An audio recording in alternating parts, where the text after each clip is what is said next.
सोचिए आप एक बहुत ही मजबूत और जंग लगे हुए बंद दरवाजे के सामने खड़े हैं। आपके पास दो विकल्प हैं। या तो आप उस दरवाजे के सामने खड़े होकर घंटों तक चिल्ला सकते हैं, उस दरवाजे को लॉजिकल आर्ग्यूमेंट्स दे सकते हैं कि भाई साहब मुझे अंदर जाना क्यों जरूरी है, जो कि ऑब्वियसली कोई फायदा नहीं देगा। बिल्कुल नहीं देगा। या फिर आप चुपचाप अपनी जेब से चाबी निकालकर उस ताले को खोल सकते हैं और अंदर जा सकते हैं। वेलकम टू द डिबेट, एक ऐसा मंच जहां हम दिए गए मटेरियल के अलग अलग पहलुओं पर गहराई से चर्चा करते हैं। हाँ, और आज की चर्चा का हमारा मेन फोकस है रॉबर्ट ग्रीन की बहुत ही फेमस किताब the 48 laws of power. Right, और खासकर उसका लॉ 9 जो बेसिकली कहता है कि एक्शन से जीतो, बहस से नहीं। आज हम इस साइकोलॉजी को थोड़ा डिकोड करेंगे कि क्या बहस सच में हमेशा नुकसान ही करती है। मैं इस फिलॉसफी के पक्ष में हूं क्योंकि मनोवैज्ञानिक रूप से बहस इंसान के अंदर सिर्फ ईगो और एक फाइट और फ्लाइट रिस्पॉन्स जगाती है, जबकि एक्शन बिना किसी फ्रिक्शन के ठोस परिणाम देता है। और मैं इस विषय को थोड़ा अलग नजरिए से देखता हूं। देखिए, एक्शन जरूरी है, इसमें कोई शक नहीं है, लेकिन दुनिया की हर एक कॉन्वर्सेशन को एक ईगो बैटल या शक्ति प्रदर्शन मानना और हमेशा चुप्पी साध कर एक रहस्यमयी इंसान बने रहना, मेरा मानना है कि ये एक बहुत ही आक्रामक और सेल्फ सेंटर्ड अप्रोच है जो असल जिंदगी में आपको बिल्कुल अकेला कर सकती है। तो आइए सीधे इसकी साइकोलॉजी में चलते हैं। मतलब मटेरियल एक ऐसी बात सामने रखता है जिसे हम रोजमर्रा की जिंदगी में अक्सर नजरअंदाज कर देते हैं।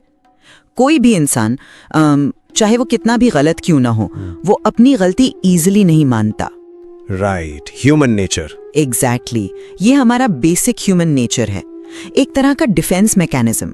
जब हम किसी से बहस करते हैं और उन्हें आर्ग्यूमेंट्स में हराते हैं तो दरअसल हम एक पिरिक विक्ट्री हासिल करते हैं। पिरिक विक्ट्री मतलब एक ऐसी जीत जिसमें नुकसान इतना बड़ा हो जाए कि वो हार के बराबर लगने लगे। हाँ। आप लॉजिक और फैक्ट्स के आधार पर आर्ग्यूमेंट तो जीत जाते हैं, लेकिन उस जीत की कीमत क्या होती है?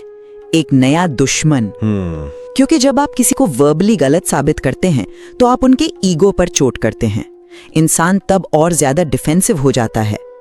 मटेरियल में इसका एक बहुत ही ब्रिलियंट हिस्टोरिकल एग्जाम्पल है माइकल एंजेलो और पोप जूलियस II का। हाँ, रोम वाला किस्सा। राइट, पोप ने माइकल एंजेलो को रोम बुलाया, अपनी खुद की कबर डिजाइन करने का प्रोजेक्ट दिया और फिर अचानक से पैसे और रिसोर्सेज देना बंद कर दिया।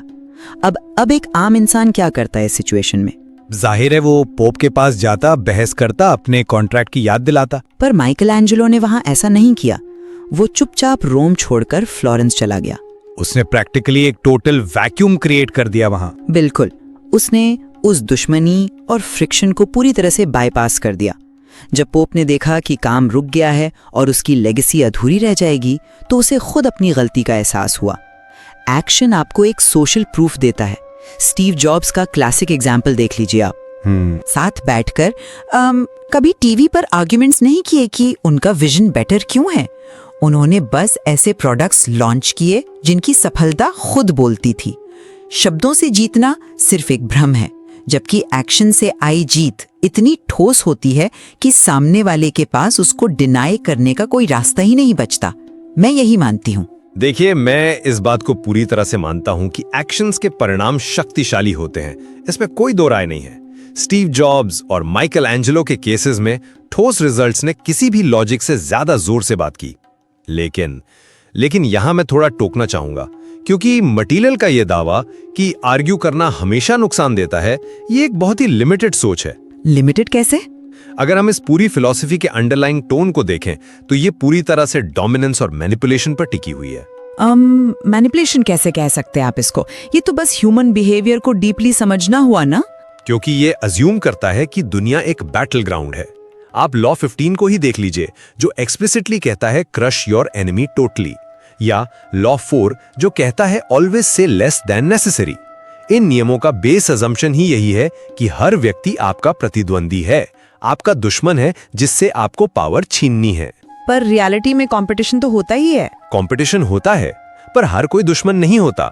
अगर एक स्टार्टअप फाउंडर चुपचाप काम करके इन्वेस्टर्स के सामने अपना प्रोटोटाइप रखता है और उन्हें कन्विंस कर लेता है तो वो बहुत इंस्पायरिंग लगता है।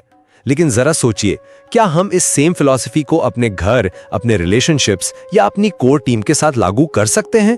मटेरियल में लॉ 34 भी है, be royal in your own fashion, यानी एक राजा की तरह व्यवहार करे और किसी से वैलिडेशन ना मांगे, जो कि सेल्फ रिस्पेक्ट बनाए रखने के लिए बहुत जरूरी है। पर सेल्फ रिस्पेक्ट और आइसोलेशन में बहुत बड़ा फर्क होता है। घर और ऑफिस की हर सिचुएशन में बहस से बचना, लोगों के पॉइंट ऑफ व्यू को कंप्लीटली इग्नोर करना और खुद को एक इनफैलेबल राजा मानना, ये असल जिंदगी में हेल्दी नहीं है। ये फिलॉसफी आपको एक आइलैंड बना देती है। जब आप किसी से डिबेट ही नहीं करते, किसी की असहमति को एंटरटेन नहीं करते, तो आप प्रैक्टिकली अपना फीडबैक लूप तोड़ देते हैं। एक फंक्शनल समाज में और बेटर डिसीजन मेकिंग के लिए संवाद, चर्चा और यहाँ तक कि हेल्दी बहस बहुत जरूरी होती है। अच्छा, आपने आइलैंड बनने की बात की, लेकिन मैं इसको ना थोड़े अलग एंगल से फ्रेम करूंगी। जब मटेरियल कहता है कि बहस से बचें, तो उसका मतलब ये नहीं है कि आप सोसाइटी से कट ऑफ हो जाएं या कम्युनिकेशन बंद कर दें। तो फिर क्या मतलब है उसका? उसका मतलब उस साइकोलॉजिकल ट्रैप से बचना है जो डिफेंसिवनेस पैदा करता है। जरा उस साइंस को समझने की कोशिश कीजिए जो बहस के दौरान हमारे दिमाग में चल रही होती है। जब आप किसी को मुंह पर गलत बोलते हैं तो उसका ब्रेन सीधा फाइट और फ्लाइट मोड में चला जाता है, उसकी एमिगडाला ट्रिगर हो जाती है। यानी आप कह रही हैं कि उसका दिमाग उस आर्गुमेंट को एक फिजिकल थ्रेट की तरह प्रोसेस करने लगता है। एग्जैक्टली। स्कूल के उन दिनों को याद कीजिए जब किसी टीचर ने भरी क्लास के सामने किसी स्टूडेंट को गलत साबित किया हो। उस स्टूडेंट के अंदर उस वक्त जो शर्मिंदगी, ह्यूमिलिएशन और गुस्सा आता है, क्या उस स्टेट में कोई लॉजिकल लर्निंग पॉसिबल है उसके लिए? नहीं, वहां तो लर्निंग ब्लॉक हो जाती है। बिल्कुल ब्लॉक हो जाती है। और वही सेम बायोलॉजी एक बोर्डरूम मीटिंग में या फैमिली डिस्कशन में चल रही होती है आज भी। जब आप सामने वाले की गलती निकालते हैं तो वो उस इंटेलेक्चुअल पॉइंट को सुनता ही नहीं है, वो बस खुद को डिफेंड करने में लग जाता है। इसीलिए ये फिलॉसफी 5 सेकंड्स का पॉज लेने की बात करती है। राइट। रिएक्ट करने से पहले 5 सेकंड्स रुकिए और सोचिए कि क्या ये आर्ग्यूमेंट सच में कोई वैल्यू ऐड करेगा। जब हमें बायोलॉजिकली पता है कि बहस से सामने वाला इंसान सिर्फ डिफेंसिव होगा, तो उस दिशा में अपनी एनर्जी लगाना कहाँ की समझदारी है। मैं तो इसको एनर्जी कंजर्वेशन मानती हूँ। देखिए, फाइट और फ्लाइट रिस्पॉन्स की आपकी एक्सप्लेनेशन बिल्कुल वैलिड है। जब किसी पर अटैक होता है तो वो अपनी शील्ड उठा लेता है, लेकिन यहाँ एक बहुत बड़ा फ्लॉ है आपके आर्ग्यूमेंट में। क्या हर बहस एक अटैक होती है? ज्यादातर बहसें ईगो ड्रिवन ही होती हैं। ज्यादातर होती होंगी, पर सब नहीं। मटेरियल एक बड़ा ही प्रैक्टिकल सिनेरियो देता है जहां आपकी फैमिली आप पर एक स्पेसिफिक करियर पाथ चुनने का प्रेशर डाल रही है, और वहां एडवाइस क्या दी गई है कि आप उनसे बहस मत कीजिए, चेहरे पर अग्री कर लीजिए और चुपचाप बैकग्राउंड में वो कीजिए जो आपको करना है। हाँ, जो कि एक बहुत स्मार्ट स्ट्रेटेजी है। सुनने में ये बहुत स्मार्ट और फ्रिक्शन फ्री रखता है, लेकिन रियल लाइफ में इसका एप्लीकेशन देखिए ना। रियल लाइफ में ये अननेसेसरी झगड़े बचाता है घर पर, कुछ टाइम के लिए, लेकिन किसी एक्शन को मटीरियलाइज होने में, उसके एक्चुअल रिजल्ट्स आने में वक्त लगता है। मटीरियल खुद मानता है कि ऐसी स्ट्रैटेजीज में बहुत पेशेंस चाहिए। तो उस इंतजार के 2 या 3 सालों के दौरान जब आप चुपचाप अपना काम कर रहे हैं और अपनी ही फैमिली को लगातार अंधेरे में रख रहे हैं, क्या तब तक बनाई गई वो चुप्पी की दीवार उन रिश्तों को अंदर ही अंदर खोखला नहीं कर देगी? अगर आप बिना समझाए उन्हें इग्नोर करते हैं तो उन्हें लगेगा कि आप उनका सम्मान नहीं करते। वहां बहस का मकसद उन्हें हराना नहीं था, अपना ईगो बढ़ाना नहीं था। वहां बहस का एंड गोल था एक शेयर्ड अंडरस्टैंडिंग बनाना। मटेरियल हमेशा अज्यूम करता है कि हर इंसान बस ईगो के लिए लड़ रहा है, जबकि कभी-कभी बहस इसलिए होती है क्योंकि आपको उस इंसान की परवाह है। आप चाहते हैं कि वो आपका पर्सपेक्टिव समझे। मैं ये समझ रही हूँ कि आप इंटेंशंस और रिश्तों की प्योरिटी पर काफी जोर दे रहे हैं यहाँ, पर प्रॉब्लम ये है कि ह्यूमन नेचर इंटेंशन से ज्यादा एक्शंस और सिग्नल्स को प्रोसेस करता है। यहीं पर चुप्पी या साइलेंस अपने आप में एक बहुत पावरफुल हथियार बन जाता है। साइलेंस हथियार कैसे? देखिए, लॉ 4 इस पर बहुत गहराई से बात करता है कि पावरफुल लोग हमेशा कम बोलते हैं। इसके पीछे के मैकेनिक्स क्या हैं? जब आप ज्यादा बोलते हैं, चाहे आप फैमिली को समझा रहे हो या ऑफिस में अपना लॉजिक दे रहे हो, आप एक्चुअली सामने वाले को एक सरफेस एरिया दे रहे होते हैं जिस पर वो अटैक कर सके, आपके लॉजिक में छेद निकाल सके। तो आप कह रही हैं कि कम बोलना बस एक डिफेंस स्ट्रैटेजी है जिससे लोग आपको पकड़ ना सकें? नहीं, ये डिफेंस भी है और ऑफेंस भी। चुप्पी एक आईना है। जब आप कम बोलते हैं तो लोग मिस्टीरियस फील करते हैं और अपनी खुद की इनसिक्योरिटीज उस चुप्पी में प्रोजेक्ट करने लगते हैं। अब्राहम लिंकन को देख लीजिए, वो रेयरली लंबा बोलते थे। वॉरेन बफेट ने कभी सोशल मीडिया पर आकर घंटों अपनी इन्वेस्टमेंट स्ट्रैटेजीज पर बहस नहीं की। उन्होंने सिर्फ और सिर्फ रिजल्ट्स दिए और लोग उनकी स्ट्रैटेजीज को डीकोड करते रह गए। दलाई लामा का उदाहरण लीजिए, उनके शब्द बहुत सिंपल, नापे तुले और शॉर्ट होते हैं। इसीलिए जब वो बोलते हैं तो उसका इम्पैक्ट 10 गुना ज्यादा होता है। एक इंडिविजुअल अपनी डिग्निटी तभी मेंटेन कर पाता है जब वो अपनी ऊर्जा को शब्दों के जाल में न उलझाने दे, बल्कि एग्जीक्यूशन पर फोकस करे।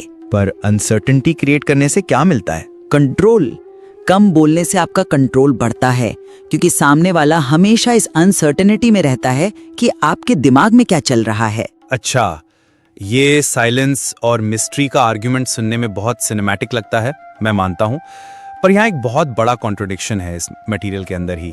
एक तरफ लॉ 4 कहता है कि कम बोलो, मिस्टीरियस बनो, इनविजिबल रहो और चुप्पी को एक हथियार की तरह यूज करो। और ठीक दूसरी तरफ स्त्रोत का लॉ 6 कहता है court attention at all cost, यानी हर कीमत पर लोगों का ध्यान आकर्षित करो। अब आप ही बताइए, ये दोनों एक साथ कैसे चल सकते हैं? देखिए, ये दोनों सिचुएशंस बिल्कुल अलग हैं। लेकिन साइकोलॉजी तो एक ही इंसान पे अप्लाई हो रही है ना। एक तरफ आप कह रहे हैं कि पर्दे के पीछे रहिए ताकि लोग अटैक ना कर सकें, और दूसरी तरफ मटेरियल में इलोन मस्क का एग्जाम्पल दिया जाता है कि ऐसी अजीब और मैसिव चीजें करो कि पूरी दुनिया आपको देखे। मस्क ने टेस्ला बनाई, स्पेसएक्स बनाई, पब्लिक स्टंट्स किए ताकि मीडिया का ध्यान उन पर रहे।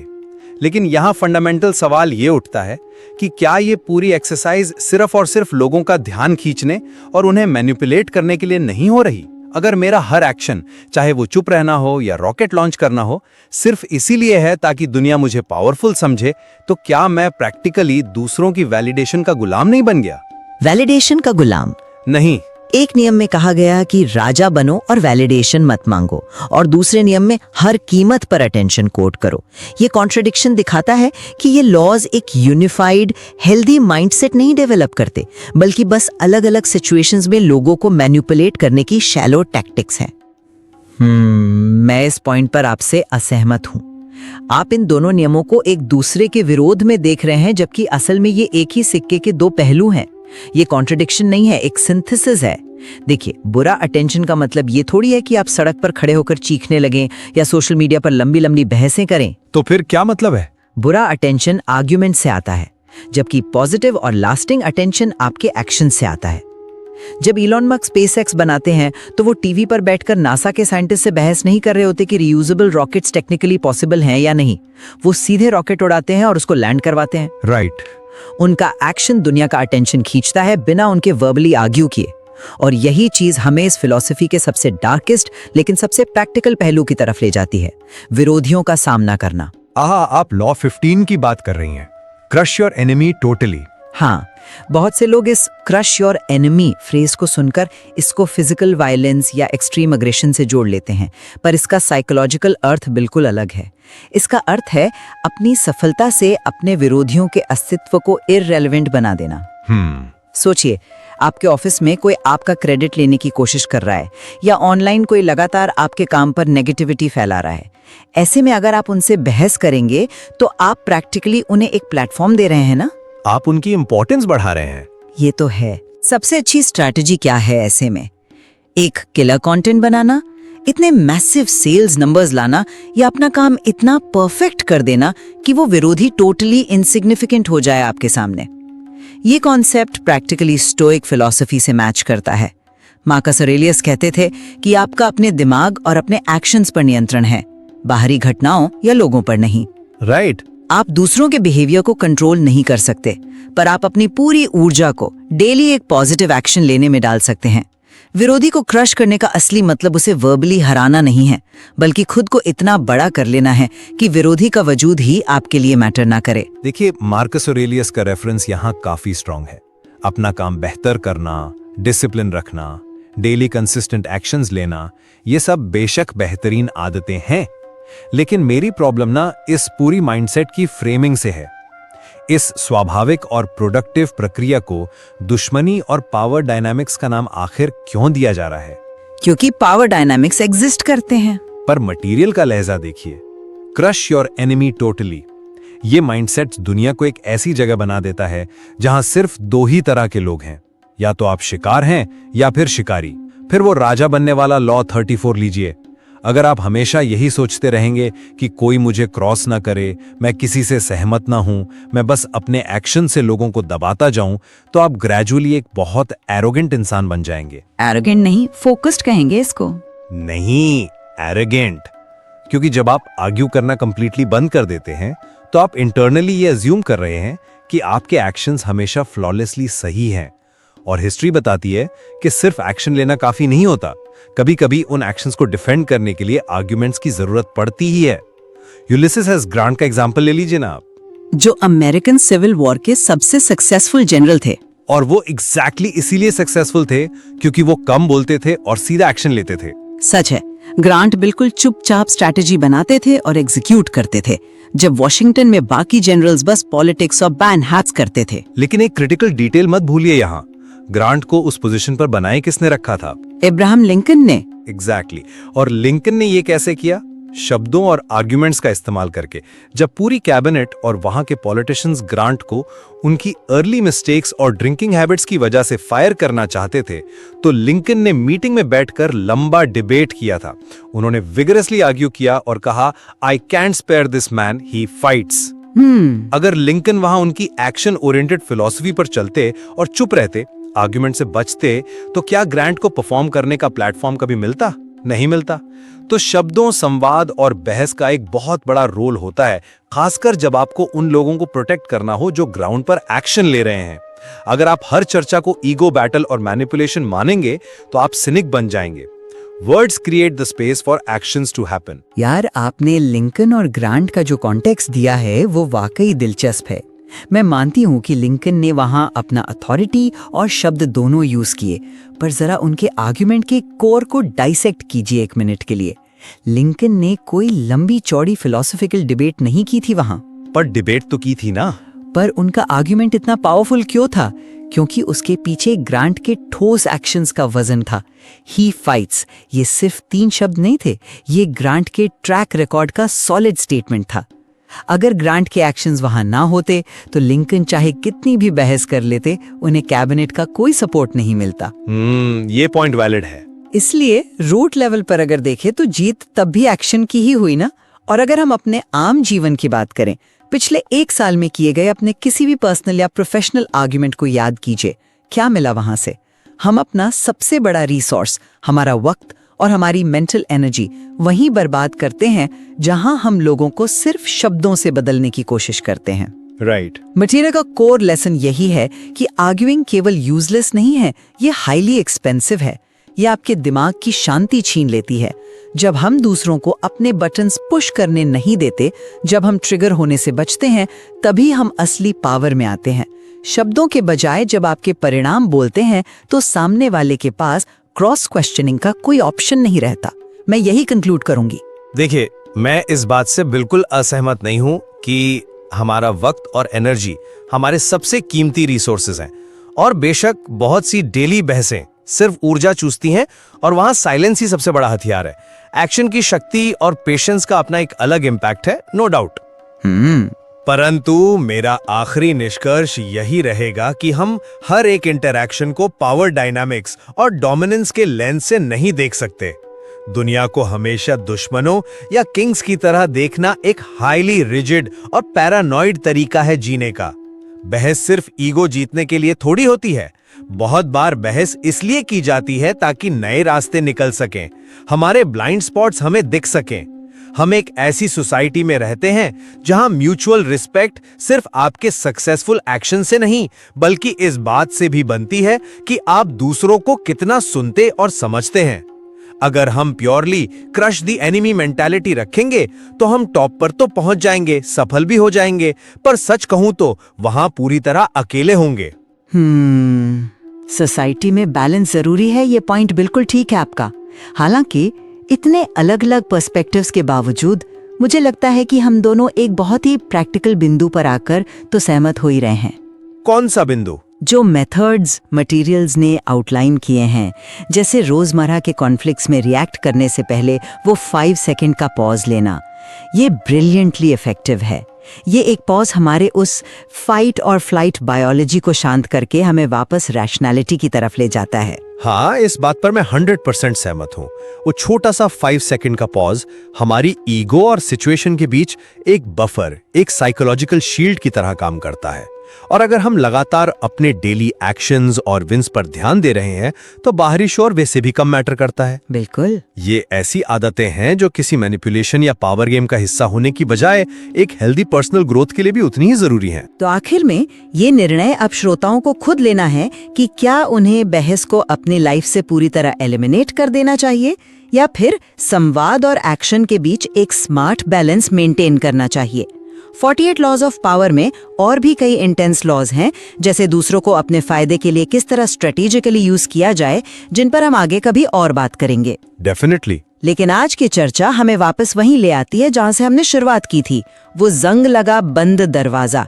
क्या आप वक्त बर्बाद करते हुए वहीं खड़े रहकर उस दरवाजे से बहस करते रहेंगे कि उसे क्यों खुल जाना चाहिए, या फिर आप साइलेंस मेंटेन करेंगे, अपना ठोस एक्शन लेंगे, अपनी चाबी निकालेंगे और चुपचाप आगे बढ़ जाएंगे?